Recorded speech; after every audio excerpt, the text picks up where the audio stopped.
Chandrahas Choudhury in conversation with Jatindra K. Nayak.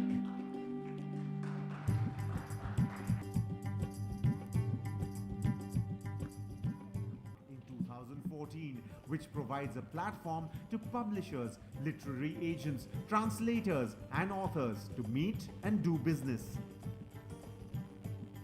So we are at the third year of the Jaipur Bookmark, and it's gratifying to see how this crucial forum is gaining critical mass and gravitational pull as a place for publishers, literary agents, translators, and industry professionals to gather. Been a bit involved with this from the start, and I was enthusiastic about it, partly because there are very few opportunities.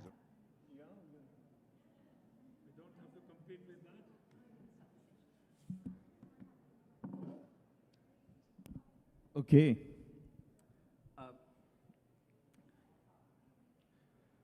When a novelist writes a book, he makes a world, but it's readers who keep that world alive. And it seems to me, thank you all for coming, it seems to me that there are at least 4 good reasons why all of us as readers should try and keep alive the world of Gopinath Mohanty, the writer whose work we are going to discuss today.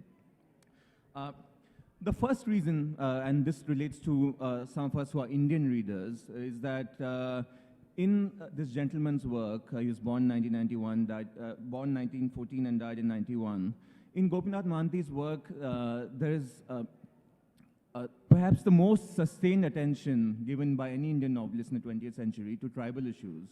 And in a way, his work foreshadows the conflicts that would emerge in the years after, in the decades afterwards, including in our time, of a fault line in modern India, which is the rights of the tribals, the livelihoods of the tribals. And as modern Indians, it falls upon us to work out the best possible way of understanding not just our own lives, but those of people very different from us.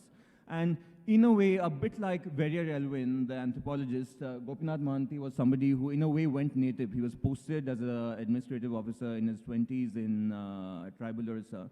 And his vision of the lives of the tribals of Orissa in a series of novels tell us all we need to know even today about the tribal world of India today. That's one reason. 2, from a sociological or anthropological point, I want to move to a purely novelistic one. There are very few Indian writers of the 20th century in whose work, just as writers, and many of you may be students or you want to write books yourself, to me I can't think of actually for a better model among Indian novelists of the 20th century for someone whose dramatic method and model of narration was so completely put together and was so tightly structured. If you read Paraja or Amrita Santana or Mati Mata, some of these books are available in English. There's something very distinctive about Gopinath Mohanty's novelistic method, his way of putting a story together, his way of generating a certain energy that lifts the entire story off the ground, that any writer could use for their own books. And I will hope to discuss this at length as we go on. The third reason is it seems to me that it's possible to be a very good novelist without necessarily being a good writer. There's a certain paradox here, which I hope to tease out the implications of. But in Gopinath Mohanty's case, that is not so. In fact, I can't think of another Indian writer who, for sustained musicality, matches Gopinath Mohanty. It's very difficult to write lyrically in novels precisely because novels go on for so long, 80, 90, 100,000 words. So most novelists who write at that pitch of music find that they very quickly exhaust their resources. But in Gopinath Mohanty's case, there's a sustained music to his writing that is persuasive precisely because of the 4th point, which is that in his work, there's a philosophy that emerges from his greatest novels. And the philosophy is one of an ecstatic vision of life. He's a realist writer, but there is in his books a continuous experience of the sun rising, the rhythms and sounds of the forest, the pleasure of mountains, of village life, that it's not forced upon the reader at all. If anything, we go to him for a vision of another kind of life different from urban or industrial civilization. And in his continuous attention to this world, the world of the tribals, retailed the world of song, of music, the kind of conversation that they have. To me, it's one of the most complete novelistic oeuvres that we can find in the 20th century novel, which brings me to my last point, which is we live in an era where many novelists have different kinds of specialities. Somebody writes about this kind of Indian life, somebody about another. But it seems to me that we also need, every culture needs the sort of novelist who wants to engage with the culture as a whole and who wants to pass the entire history of a generation through his work. And it seems to me Gopinath Mohanty was somebody who, although not very well known, had this kind of ambition. In his work, we can find not just attention to a tribal question, but there's a Gandhian strain in it, there's a Marxist strain in it, there's an attention to the big problems of the day of the 30s, 40s, and 50s. And actually, there's something very interesting that there's also something missing in his work. There's not a lot of, although he was writing in the 40s and 50s, there's not a lot of attention to the nationalist movement, which suggests that for him, there was some kind of human solidarity that transcended nationalism. And that too, I think, is something that we need to talk about in a very hyper-nationalist times now.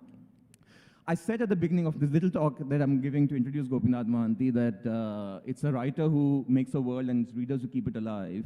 Well, not all readers keep worlds alive equally, and we have with us the privilege of one of the greatest readers in India today, and a friend of mine, Jatindra K, who for his knowledge of the world of Oriya literature is unsurpassed, and it is widely rumored, although I've never seen it myself, that Jatin has the best library of Oriya literature in Bhubaneswar. And as somebody who owes a debt to him personally for having taught me many things about one of my literary worlds, I'm very pleased to be in conversation with him today to bring out the various strands. Every literature is kept alive in the minds of certain readers as much as in a physical library. And to me, Jatin is that person for the literature of Orissa. And I hope that in the little time we have to spend with each other and with this person whose shadow, whose ghost we are trying to raise, we will succeed in doing that. And Jatin, I would like to ask you first to briefly paint a picture of Gopinath Mohanty's world from 100 years ago, the world in which he was born, into which he, and where he produced his first books. Where did he come from? What did he study? And what were the first impulses of his work?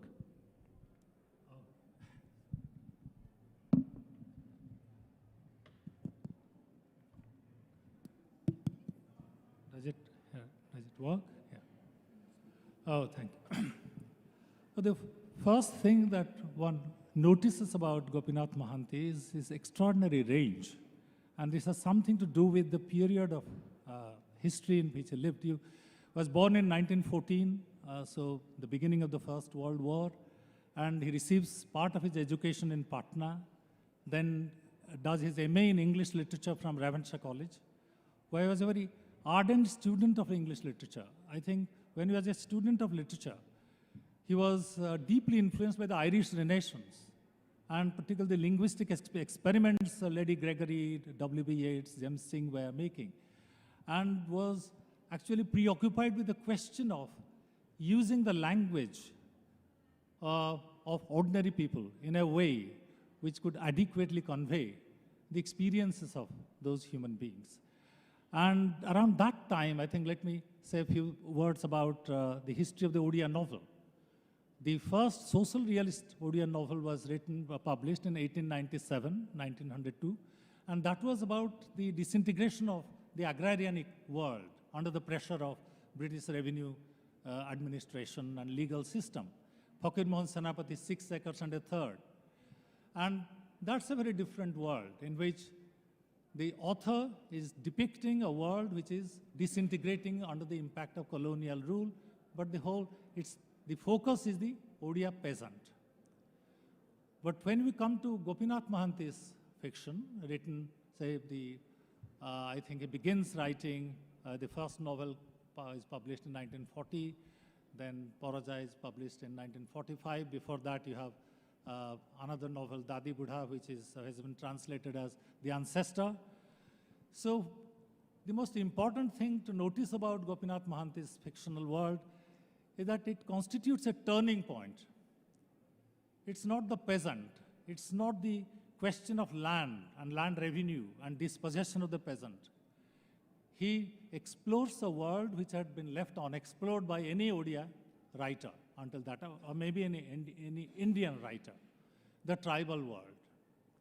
The tribal did appear in Odia literature. It's not as if people didn't talk about the tribals, but they appeared either as noble savages or as rebels against the British. So either as victim figures or as rebels. No one actually presented the lived experience of a tribal world.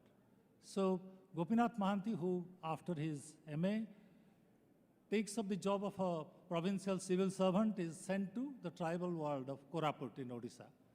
And there he comes in intimate contact with the tribal world and writes about this world from within and doesn't create stereotypes. And this tribal world hadn't been depicted, as I told you earlier, in a convincing way. As I told you, they were either presented as stereotypes or victims or rebels. But no one had actually created or recreated their life from the point of view of lived experience. So that I think is, and the other thing is that he didn't confine himself to the tribal world. He wrote, all his life he went on writing about the tribal. Even in 1976 he writes a novel which is about the tribal world. But he also explores other aspects of our social and cultural and economic experience. And the range is extraordinarily wide. So I think that should be our starting point of discussing Gopinath Mohanty's world. Well, when I went to Australia a couple of years ago, you know, there's a similar strand in Australian literature that deals with the lives and experiences of Aboriginals. But I found Australian writers, white Australian writers, very defensive about what they were seen to be doing when they wrote about tribals or Aboriginals was seen to be appropriating the voice of the tribals. And it seemed to me that in a way, while I understood the politics at work there, that there's a certain fundamental problem when writers can't write about cultures other than their own.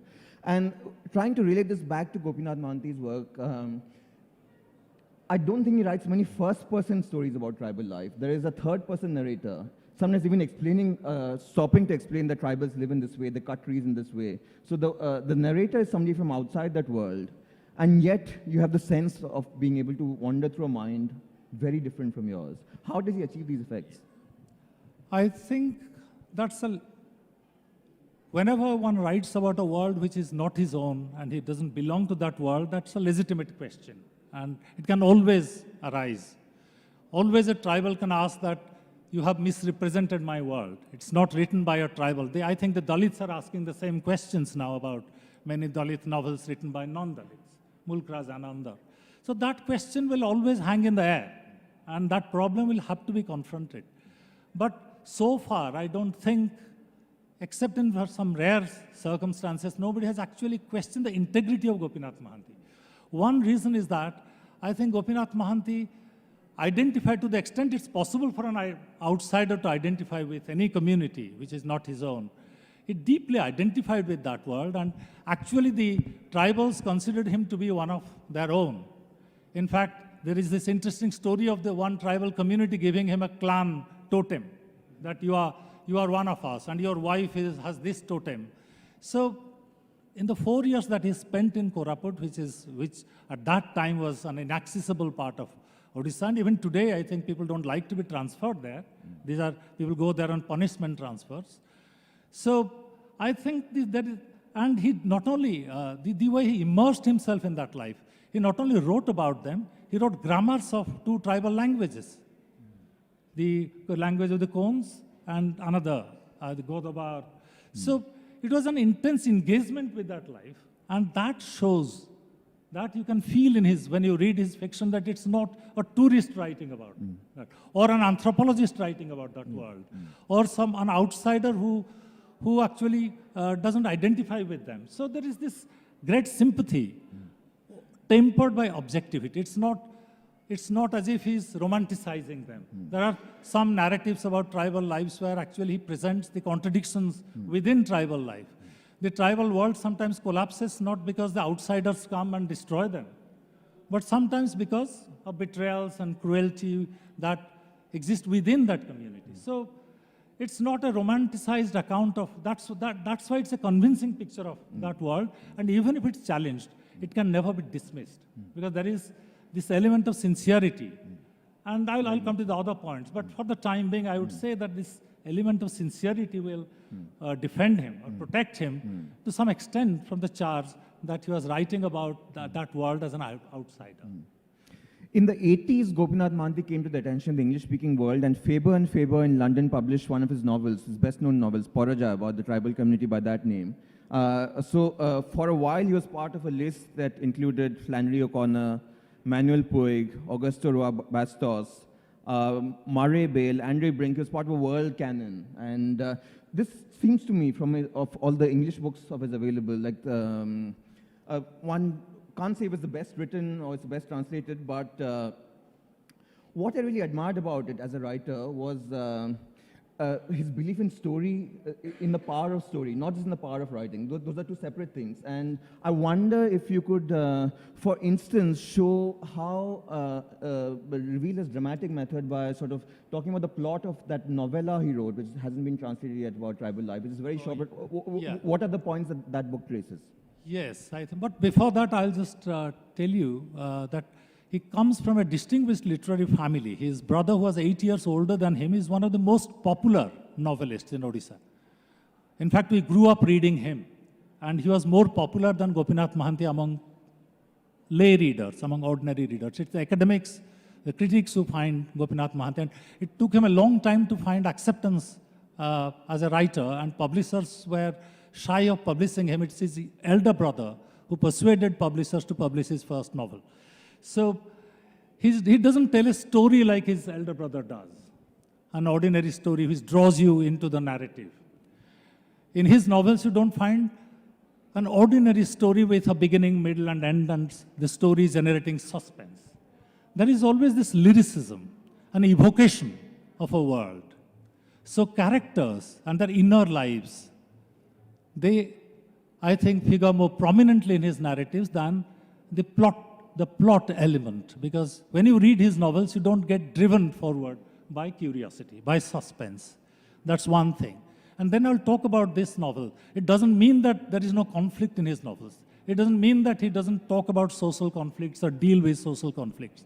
But his take on that is very different. For instance, I'll just narrate, if I crave your indulgence for that.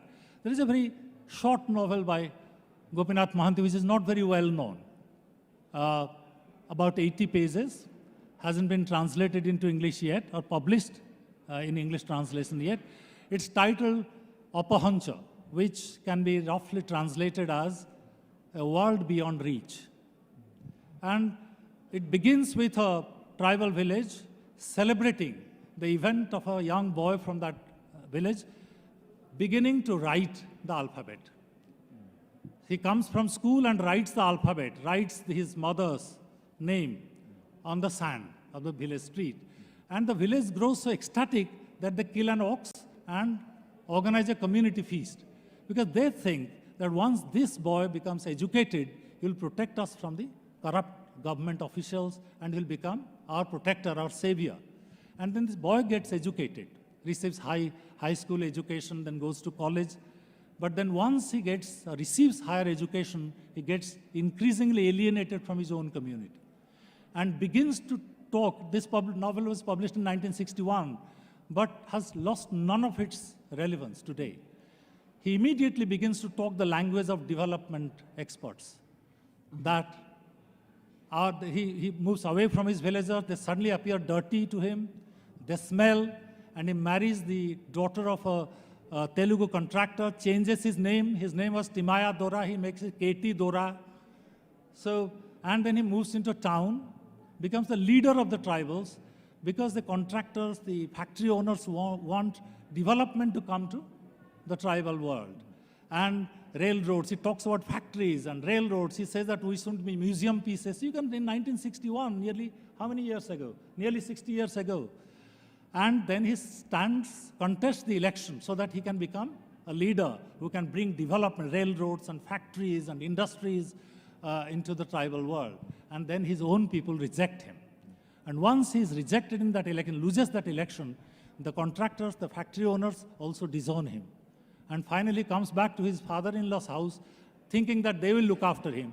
There too he is treated shabbily. And finally he takes his wife and comes back to the village. Another ox is killed, and the village celebrate his return to. So he's talking about social conflict. He's talking about the desire for development in a world where development can mean violence. Development can mean displacement, dispossession, destruction of the livelihood base of the tribals. And the tribals realize that. But there is this poetry. It is not an ordinary novel about disillusionment, about conflict, about dispossession.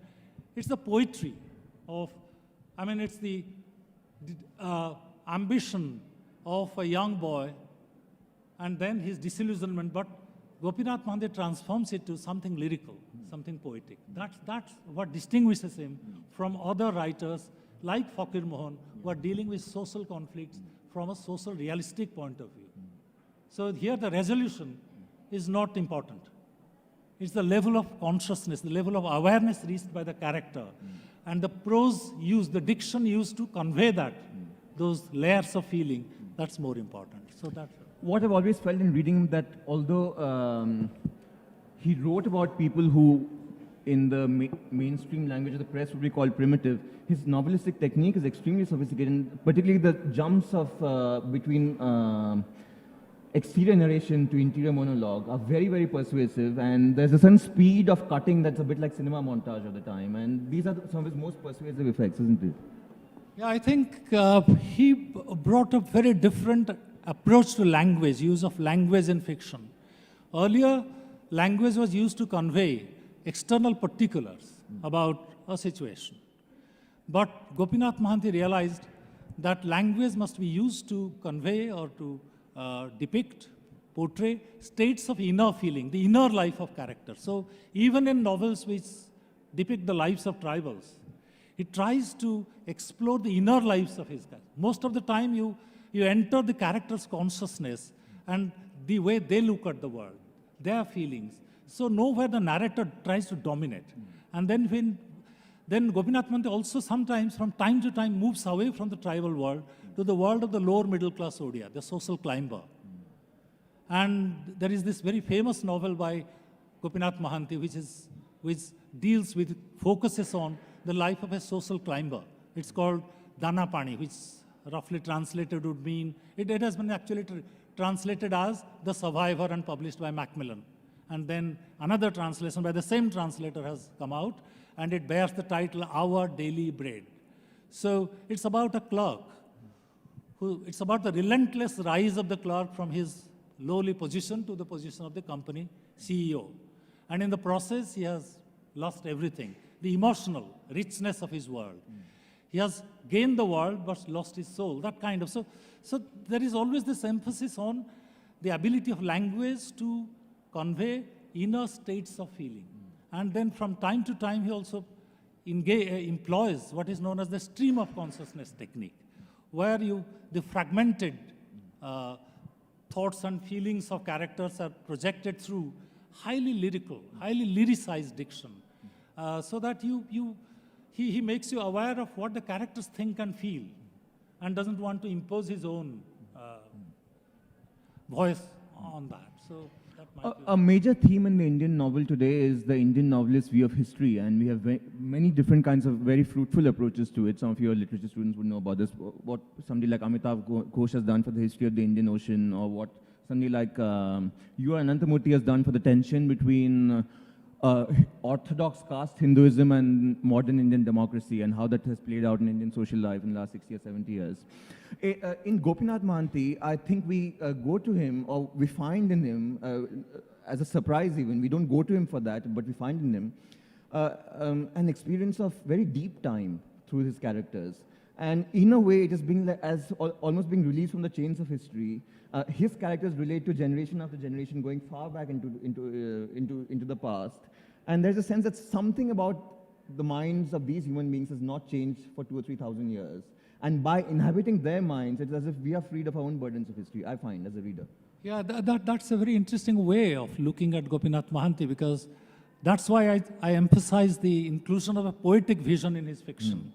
It's not strictly speaking a portrayal of a social world. He begins, the social world may be a starting point.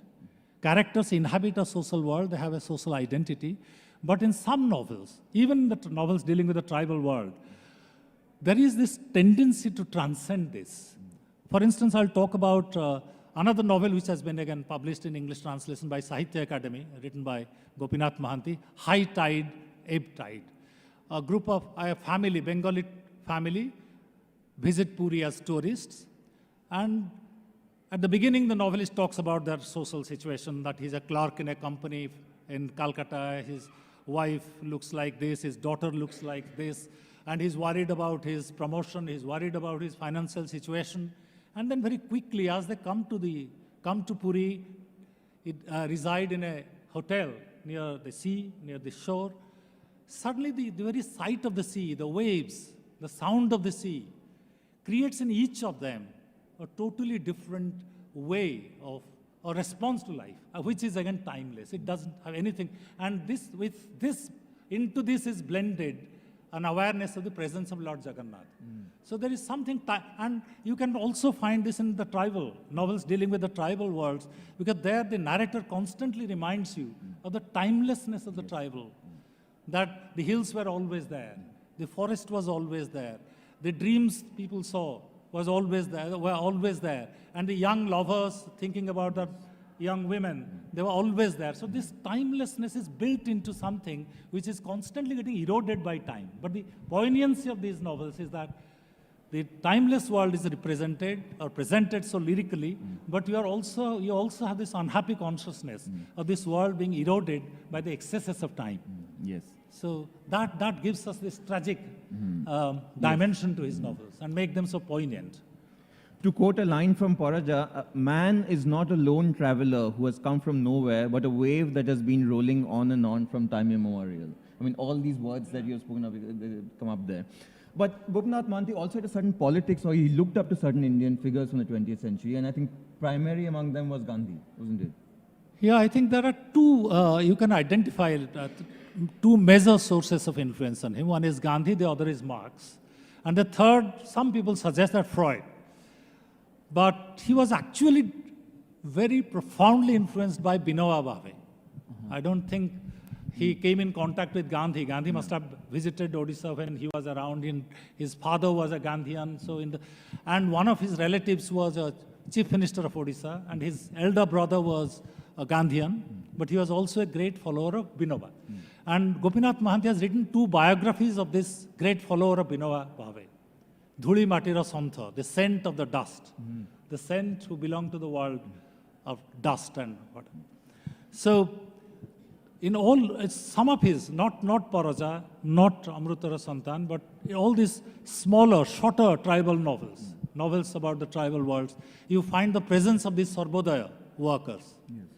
And even in novels which don't deal with the tribal worlds, like his masterpiece for which he received the Ganapitha Award, Matti Motara. Even there, you can sense or feel the presence of Gandhi, because he always delineates a conflict which can be understood in Marxian terms. That there are these exploiters, somebody is taking somebody's land away, and in Paraja actually the tribals go and kill the moneylender and take his head to the police station and say that we have committed a murder and punish us. That was in 1945. But even in 1976, and later, 1961, in all these novels, even the novel I have just summarized for your benefit, The World Beyond Reach, he recognizes, identifies a conflict in Marxian terms. But its resolution has always, or he thinks that its resolution must come in terms of a Gandhian or Binobite way, that love and reconciliation will point the way out of crisis. So violence is consistently, I think. Even when violence is presented as the climax of Paraja, it just ends there. That is ambivalent, ambiguous ending. Because they go to the police and say, we have committed a murder, punish us.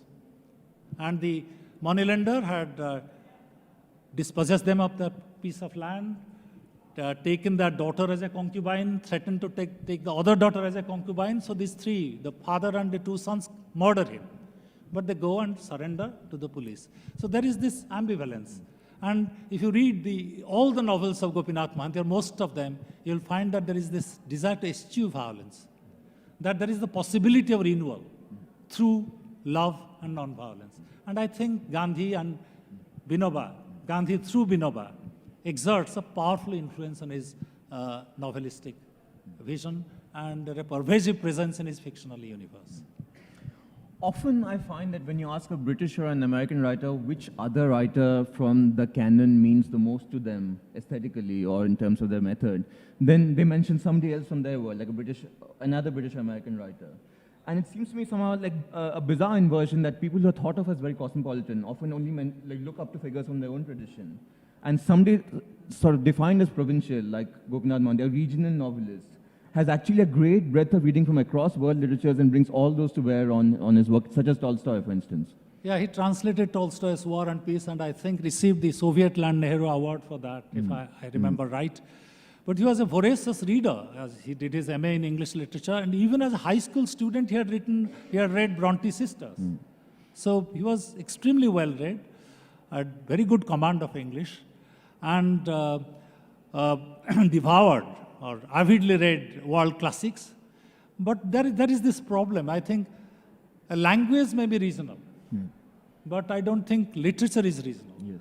So I think this is what I think some Odia writer said. So I'm trying to be original by forgetting the author's name. So a language can be reasonable, but no literature is reasonable. Literature belongs to the world. So once it's translated into English, translated to Hindi or Spanish, I think it's now part of world literature. So otherwise, how can we think of Hasek writing in Czech being part of world literature and Gopinath Mohanty not as part of world literature? Icelandic novelist Halldór Laxness as part of world literature but not Gopinath Mohanty. So language is reasonable, but I think all great writers belong to world literature. Let's put it this way. I've actually had the pleasure a few years ago of visiting his house in Bhubaneswar and being led up to a very dusty library which no one had entered for a while and seeing all his books, and it was a very revelatory afternoon. But while I was there, I was able to see that this was a family of writers, not just a single writer. And I wonder if you have any insight into how the two brothers worked with each other, and perhaps it seems his elder brother was at the time a much more popular writer than him. And I wonder if there was any tension between the two. Apparently no, because his elder brother, as I just pointed out, encouraged him to write, and many of his books are actually, some of his books are dedicated to his elder brother, and in very affectionate terms, they have been dedicated to his elder brother. And even today, I think ordinary readers would always find his elder brother Kanucharan Mohanty a far more accessible and enjoyable writer. Gopinath Mohanty is still a very difficult author for many. But in terms of fame and acceptability and critical acceptance, well, Gopinath Mohanty is Then his nephew, Guru Prasad Mohanty, is a major Odia poet, and he also received the Sahitya Academy, and he's a pioneer in the field of modern Odia poetry. So it is a literary family. And some critics have pointed out that his masterpiece, magnum opus, Mati Motala, has been deeply influenced by Vajrabahu, which is written by Kanhu Mohanty. So this utopian, because Gopinath Mohanty is obsessed with a utopian world, although he knows its limitations, although he knows that that world can't be attained so easily. But I think in Kanhu Mohanty's fiction, at a much more popular level, there were these utopian impulses, these utopian figures. And so Kanhu Mohanty is deeply influenced, and he acknowledges that influence of the elder brother. So I don't think there was a great deal of tension between the brothers. I think they acknowledged each other's strengths and weaknesses. If there was no tension between the brothers, I know that there may be a tension between Gopinath Mohanty's oeuvre and Odia literature today, because you read very widely in Odia literature today. Why do you think, is there something special about his work? Why don't we have another figure with that awareness of all the shades of Odia culture or Indian culture in the Odia novel today? Or what is it about his time or that idea of being a novelist that doesn't exist today? Maybe my response to this will be slightly conventional. I think all great novels demand kind of a range of experiences which perhaps short stories or lyrics don't. And Odia literature in the past so many years hasn't produced a novelist of the stature of Gopinath Mohanty or Surendra Mohanty, or not to speak of Fakir Mohan Senapati or Kalindi Panigrahi. So one of the reasons that all these writers that I'm talking about, his brother, Surendra Mohanty, Kalindi Panigrahi, Fakir Mohan Senapati, Gopinath Mohanty himself, had observed a vast amount of experience. Their experience had depth and width. So Odia literature, maybe it's true of other Indian literatures now, I don't know, this is a very controversial and provocative statement, but I think is trapped within a very narrow lower middle class experience. So out of that experience, it's impossible to create novels of these epic proportions. So we have short stories, we have poems, we have journalistic pieces, but novels having such a large canvas and such depth and such range of experience are now few and far between. But Gopinath Mohanty would have himself had a lower middle class background before he became a writer. Perhaps that aspiration doesn't exist in the culture anymore, like people gravitate towards other kinds of achievements. From a similar person with a background like that today would not want to become a writer, perhaps. No, people want to become writers because every day a book is published. Though I think becomes out of print even before it's published. So that's a different story. But people are writing books. 300 books are published, 400 books are published. There are 40 book fairs in Odisha every year. But I think that this has something to do with the milieu. Think of the freedom movement from which all these major writers emerged. And in the post-independence era, I think there is something has happened to middle-class experience and middle-class aspirations, which perhaps do not allow these writers to express themselves in such forms which demand such large, vast experiences. I think that may be. In a curious way, you're saying that there was a different kind of freedom available earlier as compared to today. It looks to us that we are more free today, but actually we limit up. It's like we wall ourselves in. Well, perhaps even as readers, not just as writers. Maybe as readers, but as writers, I think they are projecting a more limited world of experience. That's my suspicion. I won't violently support this, and I know that I'll be vulnerable too. But my gut feeling is that the range of experience has shrunk. And out of that, novels like Gopinath Mohanty's can't emerge. Jatin, you retired recently from many years of teaching at Utkal University, and that is where we have had many wonderful meetings over the years. But you were, and this is common to many people of your generation, that you were a teacher of English literature.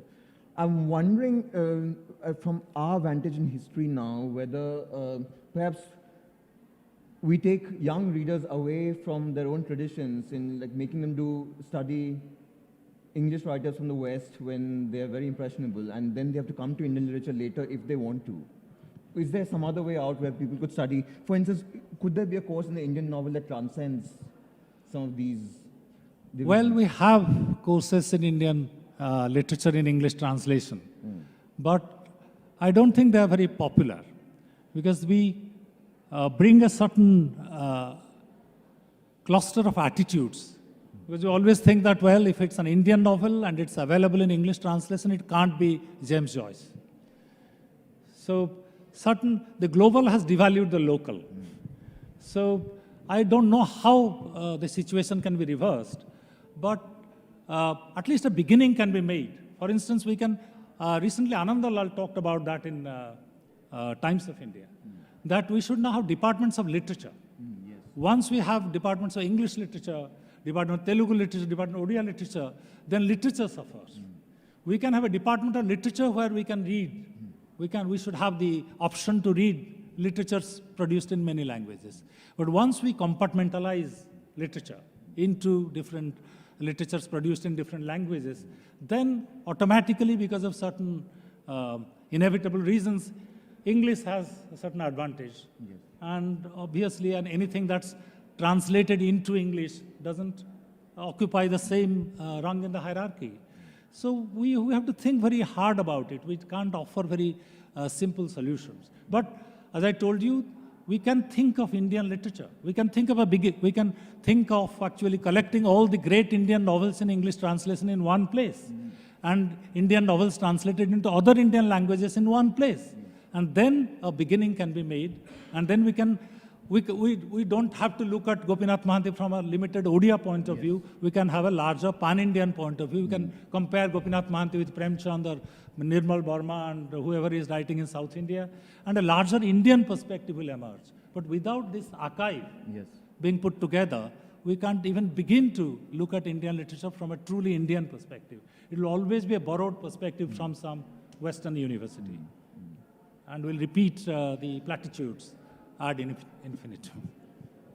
I mean, I wonder if in a future year, maybe for 4 or 5 years from now, Jaipur, you could have a kind of library of the Indian novel for everyone to look at and maybe put in suggestions of their own. And so everyone, the 40 or 50,000 people who come here, go back with a sense of the entire canon. Yeah, JLF is uniquely privileged to do this. I think it has the resources, it has the will and the ability. So And I with think William behind it, maybe even the cash. Yeah, so who knows?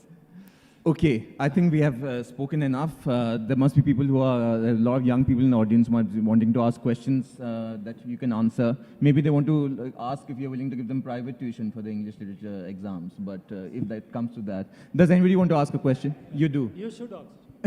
You should also answer some of the questions. Yeah. Okay, do we have a mic to go around or? Okay, but others may not be able to hear you. I think you should have a mic. There's a mic, why don't you? Stand up, introduce yourself. We have a little bit of time, so. Okay, introduction. Go. I'm not nearly as experienced as you are, but you know, there's been one thing that has been clicking me for a long time. You said that literature is not regional. Please don't question me back, that'll make me really nervous. But you said literature is not regional, so why do you think that? Oh, I was expressing a wish. I said language is regional. Okay. Languages belong to certain regions, but literatures actually, ideally, should belong to everyone. Should belong, and sometimes they do, once they are translated.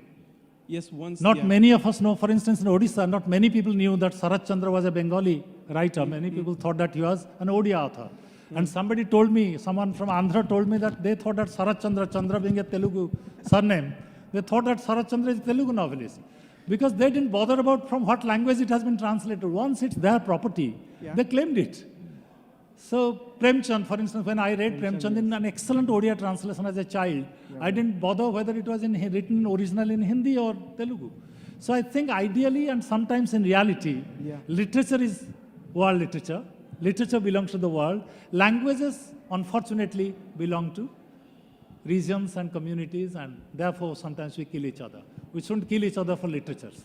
But I think, you know, really the region, you know, really impacts on the thoughts and the way you embrace them into words before writing. The region, you know, has a bit of an influence over what you write and how you write it. And maybe I'll take that. I think what he was trying to say is that, of course, literature is regional at the moment of production. If each of us didn't have different histories or different backgrounds, then we would all produce the same kind of work. It's at the level of reception that we should try for to transcend regional identities, so that we all don't just read things that we consider our own. Or the reader should be have more arrogance to say, this is mine too, isn't it? I think on a lighter note, I once attended, I think Shakespeare, Tagore's 150th year or commemoration took place 3 years ago. Yes. So one Gujarati writer came, he said, we think that Tagore is a Gujarati who unfortunately wrote in Bangla. Because they love Tagore so much. That said that, well, Tagore is a Gujarati author, we claim him. Unfortunately, he wrote in Bangla, but now we have translated him into Gujarati, so we don't worry. So I think that sort of attitude can take us very far. yeah, it can. Thanks a lot. Who's next? Yes, you and then you. We studied Paraja in school. It was a part of our ISC syllabus a few years back. And it was the first translated classic that we were studying.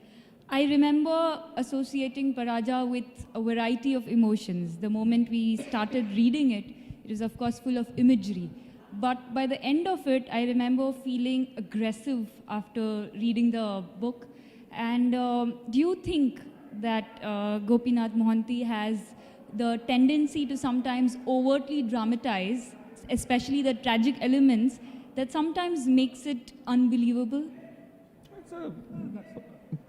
It's a good point, yeah. There is a tendency to melodrama sometimes. So, but in any case, I think, as far as Paraja is concerned, look at the way he resolves the crisis.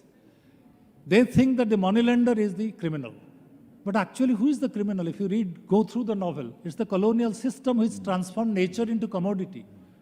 The forest belonged to the tribal. It's the British who came and said that the forest belongs to the contractor and therefore they became paupers. Therefore, it's like they started losing everything.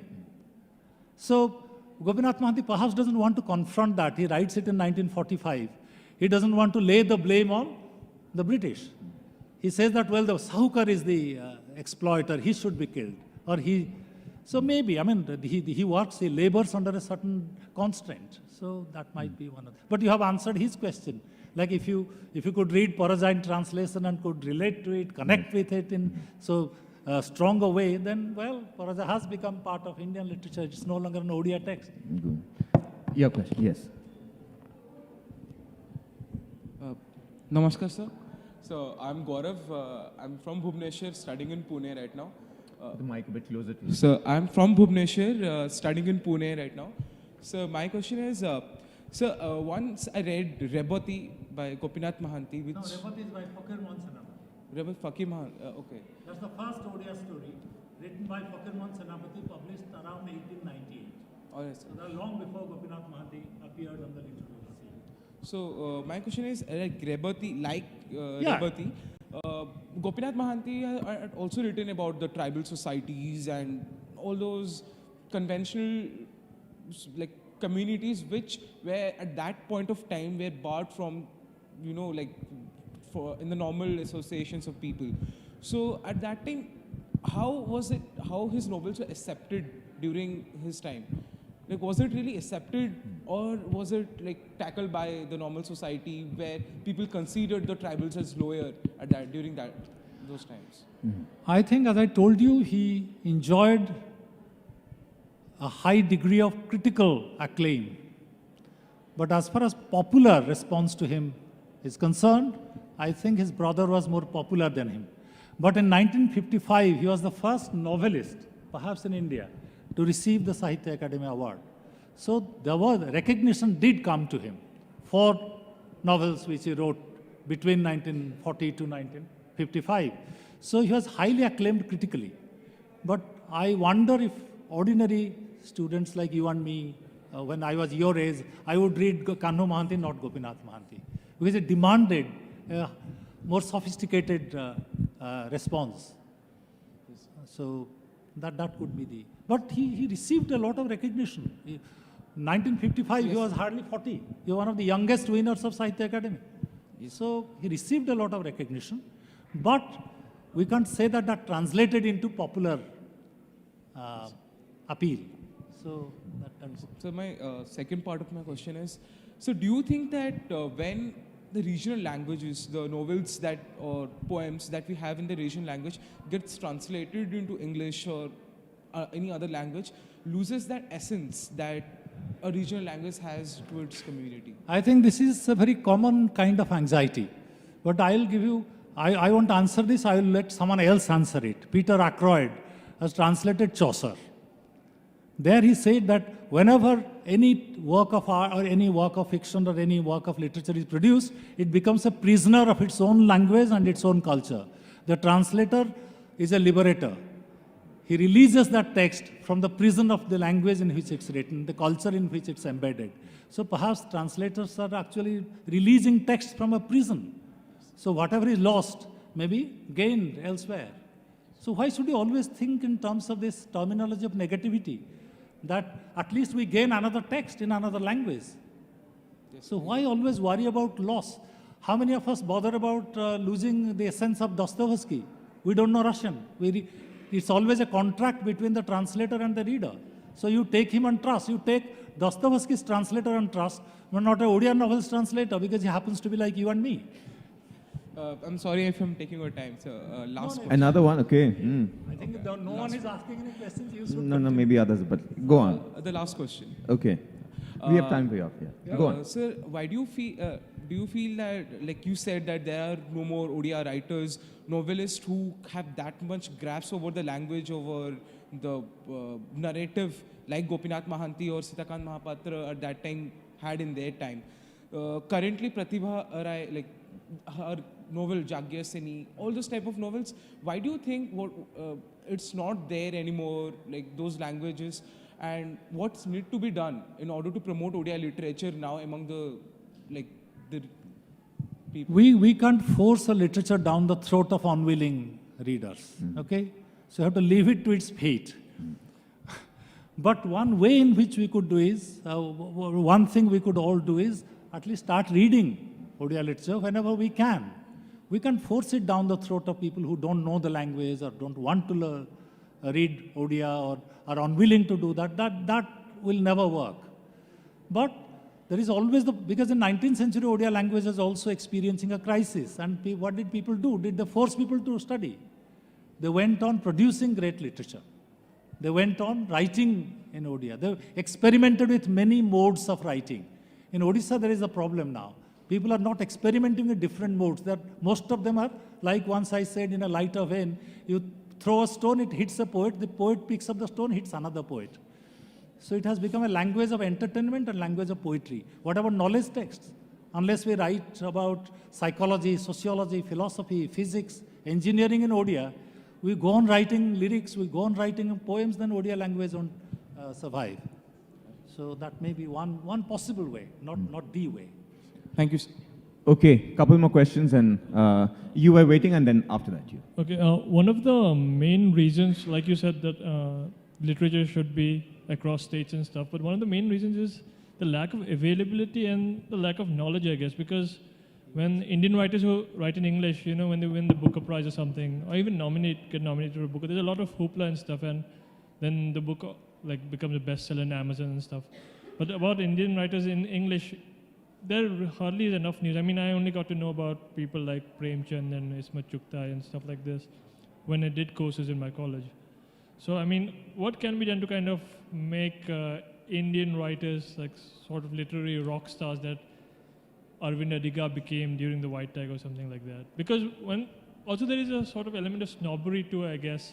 I mean, I certainly was guilty of it because this is a regional language and it isn't as good. But when I read it, it was very, very good, the regional languages. So what can be done to kind of make, yeah, I mean, have them at the same level as someone like an Arundhati Roy or Salman Rushdie, whatever.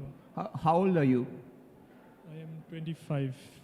Well, you know, the answer to your question lies, you know, like perhaps your question is projected back towards yourself and not towards other people. What can you do from the time you're 25 till you're 40 to acquire a complete understanding of Indian literature? I mean, like, this is questions we have to ask ourselves. I think we spend too much time trying to force other people to read, you know, you can, sometimes we feel that nobody knows a writer. It's just that we don't know it. And if anything, I feel we are some of the luckiest readers in history. If you want to like search for, like you type Odia novel into Google, if it won't give you actual novels, you will at least have somewhere be able to find an entire history of the canon. And it's up to you to go find the text and the writers you love yourself. And and should we read somebody because they're well known? I can't see no convincing reason that this should be like this does not seem logical to me. You have to, against the grain of all that you receive, you will find your own favorite writers. It could be that you read Gopinath Mohanty tomorrow and say, I don't really like him, and your point of view is perfectly valid. So I don't know that we need to have this anxiety at all. We are some of the luckiest readers in history. What we should be is more ambitious. Let 100,000 flowers bloom. Why should it be either or? Yes. Why can't it be this and that? Okay. Gopinath Mohanty and Arundhati Rai. What's wrong? Your question, you wanted to ask one, yeah.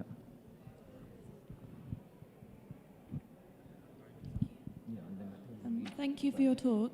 I was interested in what you said about the act of translation. Sorry, I was interested in what you said about the act of translation liberating a text from the prison of its own language, because I can imagine that there are lots of authors who are reluctant to have their text transformed by someone else. Do you think that there should always be the right to translate a text if other people want to read it, even if the author is reluctant? As in, like, once you publish something... I didn't quite get what... Okay, sorry. about the act of translation liberating a text from the prison of its own language, right? Do you think that it's an author's right to prohibit the act of their text being translated, or as in because of they're scared of the way in which it will be transformed, or do you think there should be the universal right to always translate texts? There should be universal? Should people always have the right to translate text, or should you be allowed to keep your text in Gujarati or? Well, everyone should have the right to translate text, but readers should have the right to judge some translations as better or publishable. I mean, There is a market. yeah. It's a question that I think it deserves its own panel. I mean, or its own consideration. You have something? No, I don't think. Okay, I'm only going to interrupt you for, we don't really have too much time left, do we? We don't. We have 5 minutes. Okay, then please ask one. Okay, this is just... No, but she wants to ask a question. We must wait for her first. It's just a quick comment. Tagore translated his things quickly. He didn't do as good a job as someone else might have done. And for specifically people in this room who say, where do I find things? Go to the Sahitya Academy. They're cheap and best. You know, it's not that much of an investment to try things that you might not like, or you might like them. Yep. That's the easiest. Go right? to the library, that's cheap and good too. Fakir Mohan Sanapati Chamandar, that was 1902. It was later than you say. Yes. Yeah. You said 1800s. Okay. Well, we are almost out of time. We have spent an hour talking about Gopinath Mohanty. Let's spend 2 minutes listening to Gopinath Mohanty. I'm going to finish by reading 2 or 3 paragraphs from the... Jatin already told you the situation. It's the last page of Paraja, and these characters we have seen, this father, this young man, Mandya Jani, his father Sukru Jani, are bonded laborers working for this moneylender who keeps on oppressing them and taking over more and more. Finally takes this man's sister and keeps her as his mistress in his house. And they meet in court, and this is the last page of Paraja where this act of violence happens. I'm going to leave it to you to think if the violence is endorsed by the writer or not. In a flash, Mandya Jani raised his axe and brought it down on the Saukar, the moneylender's head. Immediately, the other two joined in. The Saukar fell like an axed tree, and Mandya went on dealing blow after blow, shouting, "You didn't enjoy the land! You didn't enjoy the land!" It was only when the blood spurted onto their faces and eyes that they came to their senses. By this time, their clothes were soaked with blood. The axes in their hands were dripping. They stared fixedly at the Saukar's dead body for a few moments, mouths wide open. Then Tikra flung his axe away and began to howl. Sukru Jani exclaimed, "Oh!" Mandya looked at his father and sons put their arms around each other and wept, their tears mingling with their blood. The scarlet sun rose higher through the mist. Everything was red. That afternoon, all 3 of them went, just as they were, to the police station at Lachimpur and said, "We have killed a man. Give us whatever punishment we deserve." And then Sub-Inspector, very startled, said, "Eh?" That's Gopinath Mohanty. Thank you very much, all of you, for coming and staying late in the evening. Jatin, thank you very much. We hope you will all become Gopinath Mohanty readers, and next year we can do another panel on him. Yes. Thank you very much. We thank Chandrahas Choudhury and Jatindra K. Nayak. And we also thank our sponsors for the day, Z Entertainment, title partner, Cox & Kings venue partner, Charbagh. We urge you to download free charge, who's helping the festival go cashless. Rajasthan Tourism, our tourism partner. Amity University, our university partner. The British Council, healthcare partner, CK Birla Hospital. Domestic airline partner, Indigo. Telecom partner, Airtel. Beverage partner, Coca-Cola. Jetty Foundation, BBC World Histories Magazine. We thank our publishers, Penguin, HarperCollins, and Westland, Mahindra World City, Nestle, Dove, AU Financiers, our media partners, Red FM and Rajasthan's very own Patrika Group and Bhaskar Group. The Crest, Harvard University Press, Kashmir Loom, Azad Foundation, and Wesleyan University, MOMA Wesleyan University, Literature Across Frontiers, Jan Michalski Foundation, Aga Khan Foundation, Avid and Ambit are supporting the festival again. Delighted to have Glenlivet and Kingfisher on board. The bookshop will be managed by